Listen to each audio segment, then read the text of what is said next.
Good evening and welcome to Cross Currents, our weekly forum for in-depth discussion on pressing societal issues. Tonight we delve into a profoundly contentious question. Should there be a legal limit on the number of children per family? This is a topic that touches upon individual liberties, ethical considerations, and the collective future of our planet, evoking strong opinions from all sides of the spectrum. Joining us to navigate this complex terrain are Mr. Ben Carter, a distinguished policy advisor with a focus on environmental sustainability, and Ms. Chloe Davis, a renowned human rights advocate. We will begin with opening statements, followed by a period of rebuttal and direct discussion before concluding. Mr. Carter, if you would please begin. Thank you, Dr. Sharma. The proposition of legally limiting family size is undoubtedly a challenging one, fraught with emotional and ethical complexities that we cannot and should not ignore. However, I contend that such measures, however unpalatable they may initially seem, are becoming an indispensable tool for safeguarding long-term planetary health and ensuring an equitable distribution of increasingly scarce global resources.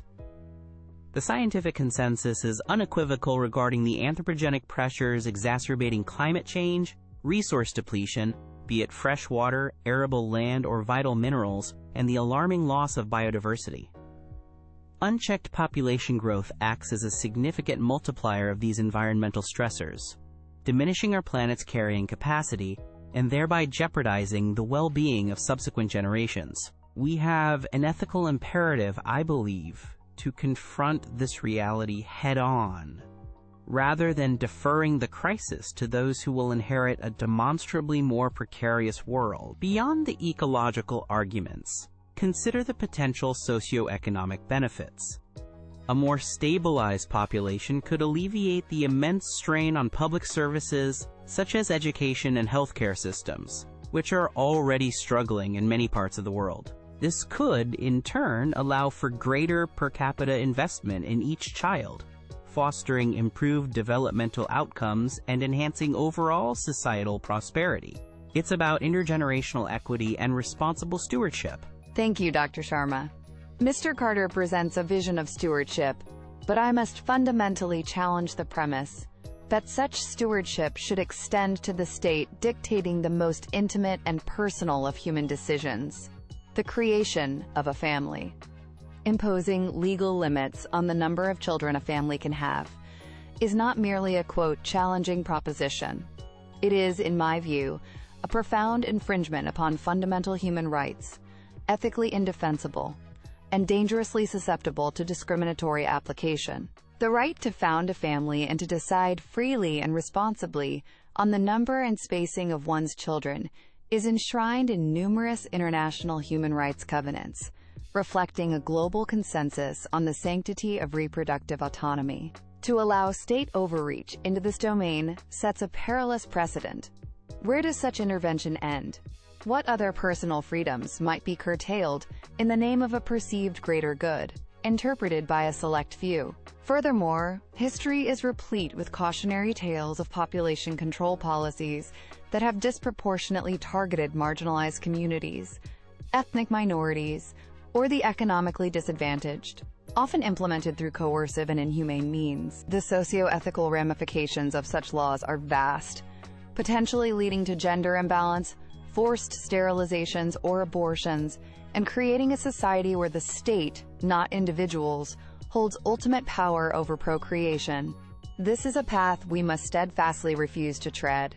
Thank you both for those compelling opening statements, which clearly delineate the core tensions in this debate. Mr. Carter, Ms. Davis raises profound concerns regarding fundamental human rights and the potential for discriminatory practices. How do you propose to reconcile the pursuit of environmental sustainability with these sacrosanct individual freedoms? That is an entirely valid and critical question, Dr. Sharma.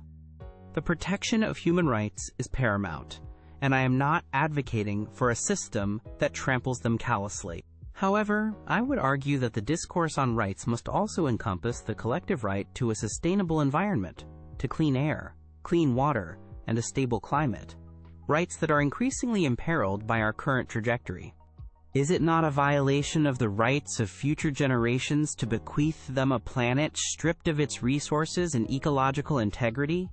We must consider a balance of rights, where individual desires are weighed against collective existential necessities. Regarding the potential for discrimination, any such policy would necessitate an exceptionally robust ethical framework, transparent governance, and stringent safeguards against abuse. The objective is not coercion, but responsible planning.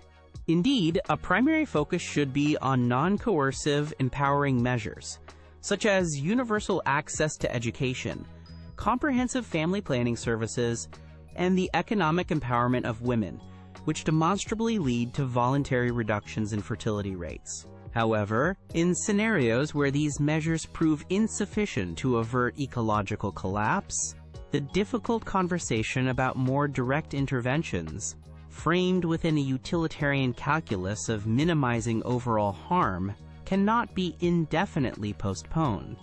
Such policies, if ever deemed essential, must be designed with meticulous care, ensuring they are applied equitably and with profound respect for human dignity, perhaps through incentives rather than punitive measures, alongside robust social support systems. Mr. Carter, you speak of a balance of rights and the potential for non-coercive approaches, yet also of a utilitarian calculus if those fail. Ms. Davis, Mr. Carter paints a stark picture of potential ecological necessity. Are there any conceivable circumstances where societal or environmental imperatives might justify tempering absolute individual reproductive freedom? Or are the alternative solutions you champion always sufficient? Dr. Sharma, the notion of, quote, tempering fundamental rights is a linguistic sleight of hand that often precedes their outright violation. The right to bodily autonomy and reproductive freedom is not a conditional privilege to be, quote, balanced away when deemed inconvenient.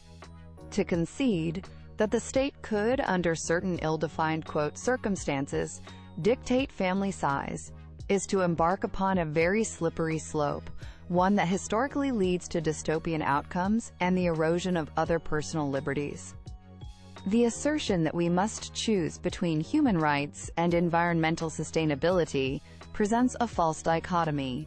The genuine solutions to our resource and environmental crises lie not in curtailing human freedom, but in fostering human ingenuity, justice, and responsibility. This means aggressively pursuing sustainable development models, investing massively in green technologies, ensuring equitable global wealth distribution, and, crucially, empowering individuals, particularly women, through universal education and readily accessible voluntary family planning services. These empowerment-based approaches have proven effective in stabilizing population growth without resorting to coercive measures that carry the indelible stain of human rights abuses. Furthermore, the practical enforcement of legal limits on family size is fraught with ethical and logistical nightmares. Intrusive state surveillance, punitive measures against non-compliant families, the potential for a black market in, quote, child quotas, and the psychological trauma inflicted upon individuals. Are these the hallmarks of a just society? Mr. Carter, Ms. Davis champions wealth redistribution and technological fixes. Are these truly sufficient, given the urgency you describe? They are vital, indispensable even, but I question their sufficiency alone against escalating consumption and the slow pace of systemic change.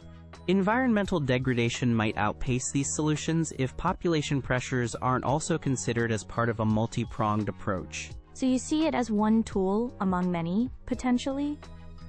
Ms. Davis, if resource depletion reached an undeniable critical point, threatening societal collapse, would your stance on reproductive choice remain entirely unchanged? Fundamental human rights are not bargaining chips, even in crises.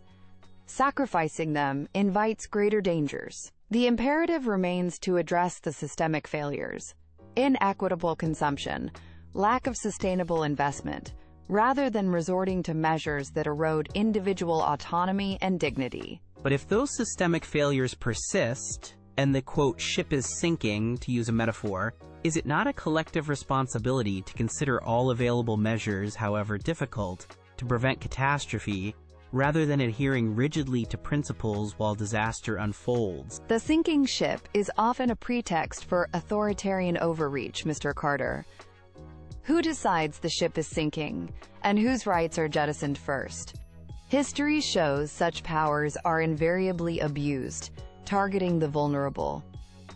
True solutions empower. They do not restrict fundamental freedoms. This has been an exceptionally insightful and, at times, impassioned exchange. Mr. Carter has argued for the challenging necessity of considering population measures as part of a holistic strategy for planetary survival, emphasizing intergenerational equity and resource management. Conversely, Ms. Davis has powerfully defended the sanctity of individual human rights, particularly reproductive autonomy, warning against the perilous precedent of state intervention and advocating for solutions rooted in justice, innovation, and empowerment. It is abundantly clear that there are no easy answers to the question of whether a legal limit on family size should be imposed. The debate intertwines profound ethical principles with complex socio-ecological realities.